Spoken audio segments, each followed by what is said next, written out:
Paul, good to see you. We're at Nepcon South China here in Shenzhen, and I see you've already got yourself a prize. You've won something. Tell me what that was for.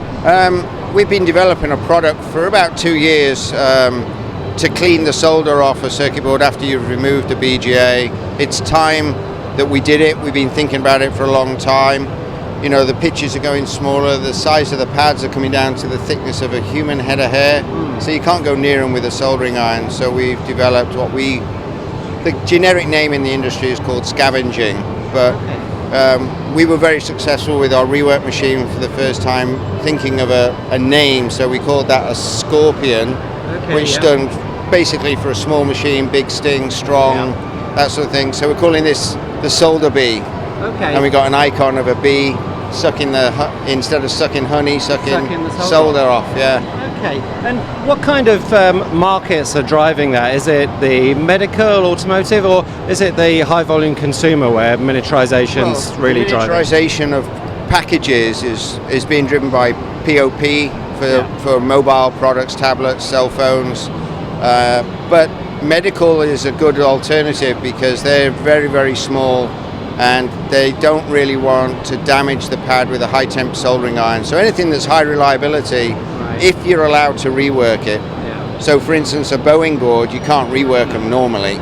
They might sacrifice because you're not physically touching the board. So it's a product for next year, for first quarter, but we'll be out showing it to selective customers before that. You know.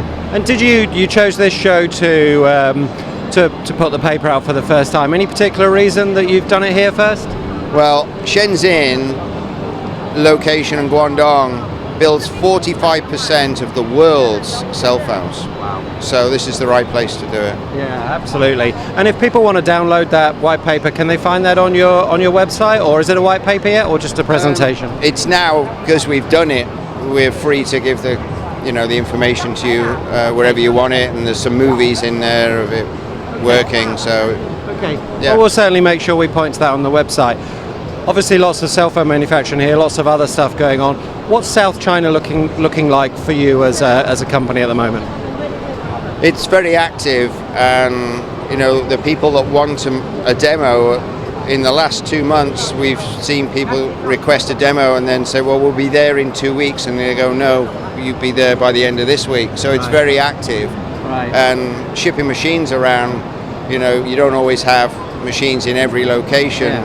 So it's very active, and there's so many new chipsets hitting the market. So it's first to market with a product that's got a new chipset. When you've got a new chipset, it's difficult to rework. And then the secret sauce is, of course, you're asked, take this package off, put this package back, and in the middle there's the cleaning. So if you can't do it with a soldering iron, you don't win. Yeah, and if you're doing that to keep up with new packages as they come out, do you have to maintain a good relationship with the chip manufacturers, the silicon manufacturers? Yeah, I do work for them under NDA for most of the major ones. That I can't mention the names, but yes. They give me the new chipsets. We see if we can work with them, because they won't be able to sell the chips to anybody if you can't rework them. I was going to say, they need to know they can be assembled, they need to know they can be reworked, they need to know that they have a life in the market. You take a smartphone, for instance, the average BOM of the parts is about $250. You got one package that's $30. If you can't put it back, it's $250 scrap. And the assembly houses generally get between $7 and $10 for building it. So if they mess that up, now they've got to build 250 phones to make up the 250 they've just lost. So it's very narrow margins and narrow and high volume. Each cell phone line typically does like 700,000 phones a month each line. So it's millions. And the recent publication is, iPhone 6 was announced, and they reckon there's going to be 90 million made by 2 subcons now. They're huge numbers. Yeah, they really are big numbers. And in terms of, obviously, the cell phone industry seems to be doing a good job of hanging on here, even as wage prices increase. A lot of other stuff going to West China and other parts of China. How are the rest of the Chinese market doing for you? Well, we're pretty much active in the computer, laptop, cell phone. The other people that are just normal automotive, such as Continental or something, they're very active as well. But those, car electronics is massive. Yeah. The amount of goodies in a car today is there. So the automotive's good. Yeah, that's growing fast, but that seems to, a lot of that's focused around the Chengdu area.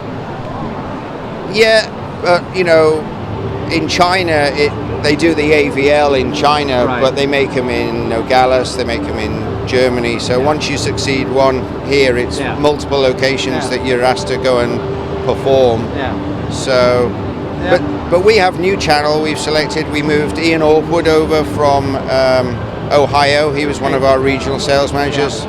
Very good at technical BGA and demos, and so he moved 3 months ago. He's resident in Hong Kong, and he's back and forth looking after all the channel, the regional sales managers. So what used to happen was I used to come and go, and then when I left, there was all sorts going on and nobody would carry on. Now we've got a good technical Asia sales director responsible for all Southeast Asia. So last question, Paul, how's the show been?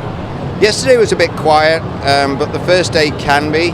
Most people come the midday here, which is the Wednesday, so the attendance should be very good. It's also very hot in here. The aircon doesn't do the greatest of jobs, but hopefully it'll be good today. Okay, well, congratulations on the award, Paul. Thanks for your time. Thank you. Thanks a lot.